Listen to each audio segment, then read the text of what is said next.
ពេលត្រឡប់ទៅដល់ប្រទេសវិញភ្លាមលោកអានូទីនប្រឈមនឹងសំណួរដំបូងរឿងចុះហត្ថលេខារ៉ែកម្រជាមួយសហរដ្ឋអាមេរិក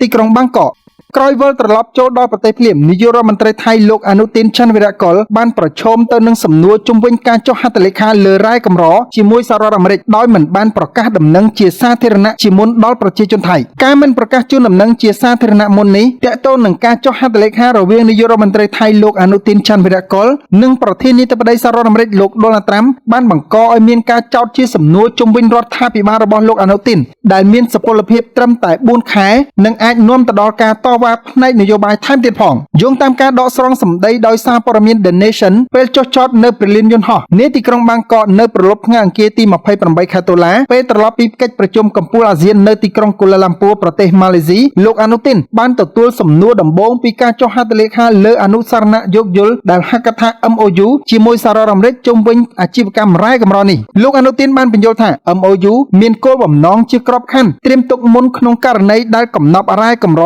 បានស្រាវជ្រាវឃើញដែលអាចធ្វើពាណិជ្ជកម្មបាននៅក្នុងប្រទេសថៃនាពេលអនាគតលោកអនុទីនបានបន្តថាប្រសិនបើធនធានទាំងនេះត្រូវបានរកឃើញពួកគេអាចប្រើប្រាស់ដើម្បីផ្ដល់ផលប្រយោជន៍ដល់ប្រទេសជាតិយើងនឹងសិក្សារួមគ្នានិងស្វែងរកកិច្ចសហប្រតិបត្តិការជាមួយសហរដ្ឋអាមេរិកជាពិសេសដោយសារតែពួកគេមានបច្ចេកវិទ្យាទំនើបជាងនិងមានទីផ្សារប្រសើរជាងរដ្ឋាភិបាលរបស់លោកអនុទីនហាក់កំពុងប្រឈមចរន្តតវ៉ាផ្នែកនយោបាយយ៉ាងខ្លាំងក្រោយពីការចុះហត្ថលេខាលើរ៉ែកម្រនេះដោយសារតែរដ្ឋាភិបាលនិងមន្ត្រីរបស់លោកបានចេញមកបកស្រាយជាបន្តបន្ទាប់ក្រោយការចុះហត្ថលេខានេះបានត្រឹមតែមួយថ្ងៃប៉ុណ្ណោះលោកអនុទីនបាននិយាយសម្រាលពេលទៅដល់ប្រទេសថាកិច្ចព្រមព្រៀងនេះមិនមានលក្ខណៈធ្វើអាជីវកម្មផ្ដាច់មុខឬផ្ដល់សម្បទាននោះទេដោយអះអាងថា MOU នេះគ្រាន់តែជាមូលដ្ឋានគ្រឹះសម្រាប់កិច្ចសហប្រតិបត្តិការនាពេលអនាគតតែប៉ុណ្ណោះប្រសិនបើថៃដំណើរការរុករករ៉ែកម្រជាយថាហេតុយើងនឹងបើកចំហសម្រាប់ការស្រាវជ្រាវរួមគ្នាឬភាពជាដៃគូក៏ប៉ុន្តែមិនមានកាតព្វកិច្ចផ្លូវច្បាប់អ្វីទាំងអស់ប្រសិនបើប្រទេសថៃអាចគ្រប់គ្រងធនធានធ្វើទីផ្សារ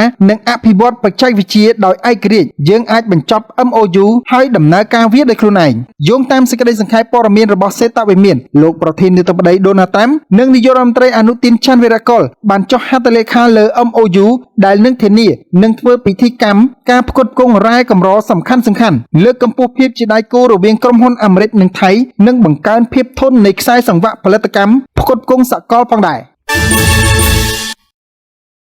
ថៃបានដករថក្រោះធុនធ្ងន់ចំនួន2គ្រឿងចូលបន្ទាយវិញក្រោយការចរចាគ្មានកិច្ចព្រមព្រៀងជាមួយកម្ពុជា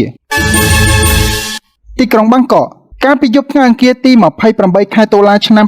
2025កងទ័ពថៃបានបង្ហាញពីការដកអាវុធធុនធ្ងន់ចូលបន្ទាយវិញក្រោមកិច្ចព្រមព្រៀងសន្តិភាពដែលចុះហត្ថលេខានៅទីក្រុងកូឡាឡាំពួរកាលពីថ្ងៃទី26ខែតុលាក្រោមអធិបតេយ្យភាពប្រធានាធិបតីសហរដ្ឋអាមេរិកលោកដូណាល់ត្រាំនិងនាយករដ្ឋមន្ត្រីម៉ាឡេស៊ីលោកអាន់វ៉ាអ៊ីប្រាហ៊ីមតាមការចុះផ្សាយរបស់ The Nation កងទ័ពថៃបានដករថក្រោះធុនធ្ងន់ចំនួន2គ្រឿងចូលបន្ទាយវិញដោយអះអាងថាការដកនេះគឺធ្វើឡើងក្រោមការអង្កេតពីសំណាក់ក្រុមអង្កេតការអាស៊ានដែលហៅកាត់ថា AOT អ្នកនាំពាក្យកងទ័ពថៃលោកវិថៃឡៃធំយ៉ាបានឲ្យដឹងថានេះគឺជាការដកអាវុធធុនធ្ងន់ដំណាក់កាលដំបូងចេញពីខ្សែត្រៀមជួរមុខហើយថៃនឹងបន្តអនុវត្តជាបន្តបន្ទាប់ទៀតស្របតាមកិច្ចព្រមព្រៀងសូមជម្រាបផងដែរថាការដកនេះគឺធ្វើឡើងបន្ទាប់ពីកិច្ចពិភាក្សារវាងមេបញ្ជាការយោធាថៃនិងកម្ពុជាស្ដីពីការដកអាវុធធុនធ្ងន់ចេញពីតំបន់ព្រំដែនបានបញ្ចប់ហើយភាគីទាំងពីរបានយល់ព្រមដកប្រព័ន្ធអាវុធសំខាន់ៗជាបន្តបន្ទាប់ក្នុងរយៈពេល3សប្តាហ៍ដើម្បីកាត់បន្ថយហានិភ័យដល់ជនស៊ីវិលដែលនៅជិតនោះលោកវីរយុទ្ធមេបញ្ជាការយុទ្ធភូមិភាគទី2របស់ប្រទេសថៃ